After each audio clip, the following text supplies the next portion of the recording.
Hello again, everybody. I'm John Kosar, Chief Market Strategist at Asbury Research. Thanks for viewing our latest Following the Money podcast. Today is Sunday, March 10th, 2024. Today, I'll be talking about what Asbury Research's latest data-driven market analysis and quantitative models are saying about current financial market conditions. That is, when to be on offense, looking for opportunities, and when to be playing defense and protecting your capital. I Our primary focus right now is the current 9% rally in the benchmark S&P 500 since January the 8th, which essentially just ignored and blew through a major overhead resistance level at the previous January 2022 all-time high, which was just a little bit higher than 4,800.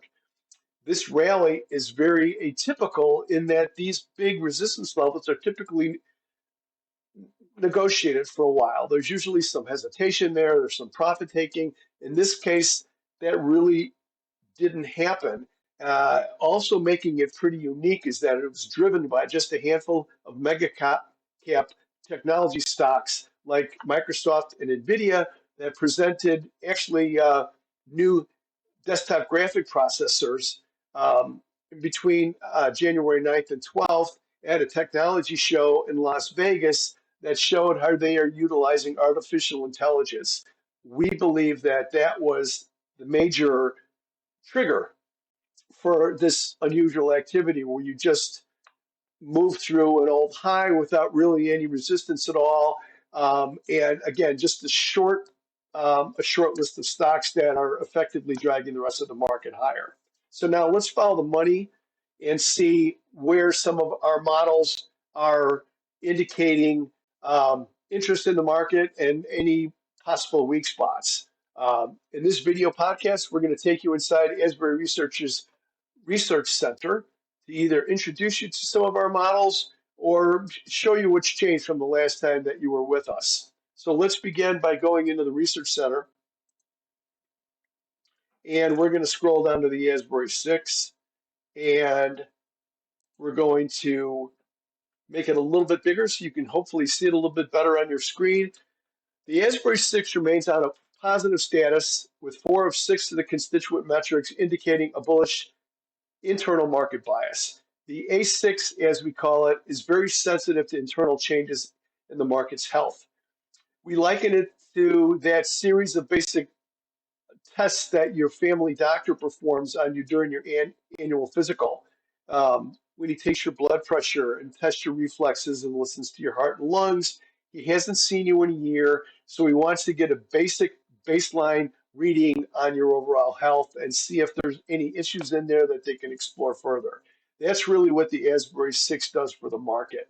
I built this metric years ago. It has to be 5 to 7 years ago. We kept it internally for a while. It was my little check and balance to make sure that when the market was trading erratically, which we've seen more and more of over the years with a lot more computerized trading and algorithmic trading going on, you get these periods where the market's up 50 one day, it's up 30 the next, and then we're down 70 on the third day. It's very difficult sometimes to maintain your composure, to maintain your belief in your own analysis when the market is gyrating like this. So I started to backtest some of my favorite tactical metrics that I've been using throughout my career, even back when I was on the trading floor at the CME, to see if I could come up with a short list of indicators that would give me a more of a real baseline understanding of what the health of the market is, and not trying to chase the S&P 500's tail as it's up 50 today and down 50,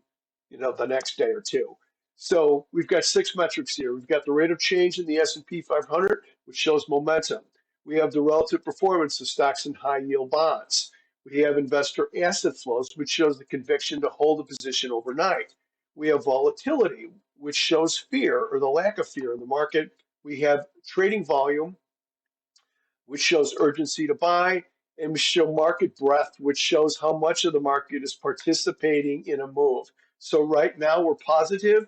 All of these numbers inside the cells indicate the date that particular constituent metric either turned red or green.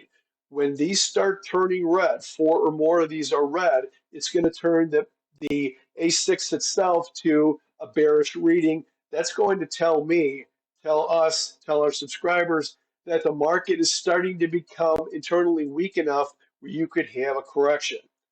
The next metric we're going to look at is, rather than an indicator, which is what the Asbury 6 is meant to be, is more of a model that has less day-to-day movement and more hard signals.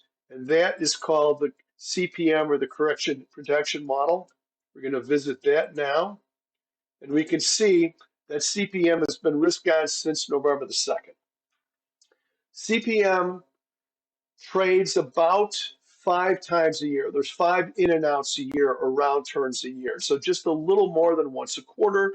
It's based on the market, not based on the calendar. So some years you may get more and some years you may get less. But going back about 6 years, it's about 5 times per year. It's been risk on since November the 2nd. The S&P 500 is up 20% since then. When the CPM flips to risk off, that's going to be a major indication for us that the market has now weakened by enough of a degree to actually turn the direction from up to down. The next model we're going to have a look at today is our SEAF model. SEAF, as we go back to the Research Center and go to the SEAF model, SEAF is an acronym. It stands for Sector ETF Asset Flows. And here it is. We're going to make it just a little bit bigger. SEAF is a model that uses the velocity of asset flows that move around the 11 sector spiders to indicate where the money is going the fastest and where the money is moving out of the fastest in 3 different time frames. We have a trading, which is 1 week, tactical, which is 1 month, and strategic, which is 1 business quarter, 63 days. So what we're seeing right now is SEAF right now favors industrials and technology. Industrials, it was number 1 last week in terms of assets in the trading time frame, also number 1 in the tactical time frame, and number 3 in the strategic time frame, giving it a score of 5. Anything that is between 3 and 15 is favored. So right now, the 2 that are favored according to SEAF are industrials and technology, XLI and XLK. Why? That's where the money's going. On the other end of the spectrum down here, we have the utilities and the consumer staple sector are both on an avoid status. That is a ranking of 25 to 33. So in one sentence, if you ask me what's going on in the sector space, the money is coming out of utilities and staples. It's going into technology and industrials. Let's look at a couple of these charts. We call these rainbow charts, and I think they give a much better visual representation of what's going on in terms of the rankings over the course of the year. We'll look at technology first. So here is the upper end of the rainbow chart for technology, which is XLK. You can see our favored status is in green, neutral is in yellow, avoids in red, thus the rainbow charts. You can see that since January the 10th, which is right when the S&P 500 broke through 4,800, we have some new product announcements by NVIDIA and Microsoft and some others. That's when the money started to move into technology according to the SEAF model, and the ranking has been in favored status ever since then. You can see there's been some up and down here, but so far the trend is up, and since January 10th, XLK has outperformed by 1%. I think it outperformed by 4 or 5% here a little bit earlier in the quarter, but you get the idea. You can see here, last year, basically from May to, let's call it July of last year, technology moved up into favored status, stayed there, and we had a nice period of relative outperformance down here. This chart down here, if I didn't mention it, this is the relative performance of XLK versus SPY. So we are interested in relative performance. We want to be in the sectors that are outperforming, avoid the sectors that are underperforming, and we're doing that by following the money around the sectors.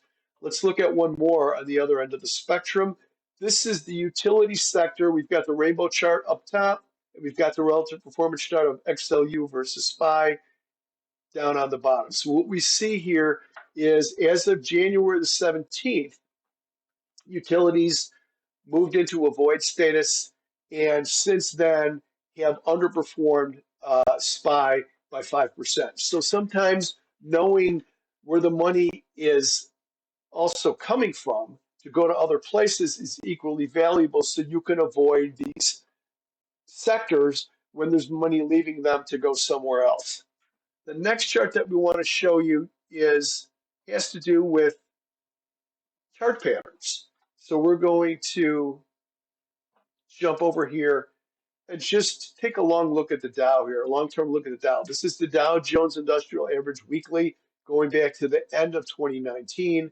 And what it shows you is that after breaking out through the February 2020 high at the latter part of 2020, peaking in January of 2021, came back and retested that high at 29,569 as support a couple of times during 2022 in June and October. October was the major bottom, and we formed a chart pattern, a technical chart pattern called the triangle, which the Dow broke out of back in the beginning of December of last year.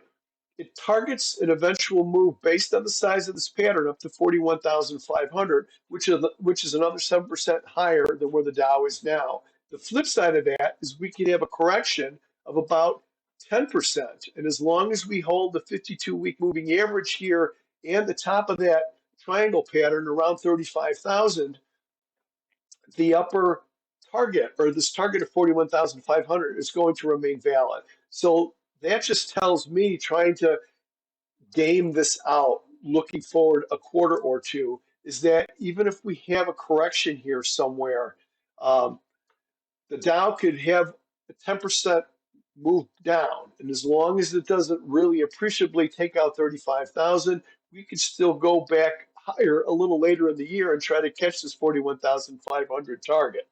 So that's what we have for you this week. Let's get back here. If you'd like to contact us, again, we're going back to the landing page, asburyresearch.com. Contact us here via this tab. And if you want any further information about our research products, about our money management, we are now able to train our CPM and CEF models for you via a managed account. If you're interested in that, this is how you reach out. So we can give you some further information. One last thing, this Wednesday, I will be visiting with my friend Oliver Rennick from the Schwab Network. Wednesday morning, March the 13th. I should be on live from Chicago about 9:15 in the morning. That's 10:15 Eastern or 7:15 on the West Coast. I'll be talking about the latest signals from the Asbury Research models and how they might have changed, because we've got CPI. We have February CPI that's going to be announced on Tuesday morning, and that's been it's obviously an inflation gauge that the market has been very sensitive to over the past 6 months. So that's it, showing you what we think is most important to be focusing on over the next couple of weeks. If you like our approach to research, if you like the way we look at models and the way we follow the money around the market, you can also subscribe to the Asbury Research channel on YouTube for more data-driven trading, podcasts, and investment information just like this. Thanks for watching, and we will see you right here in about 2 weeks.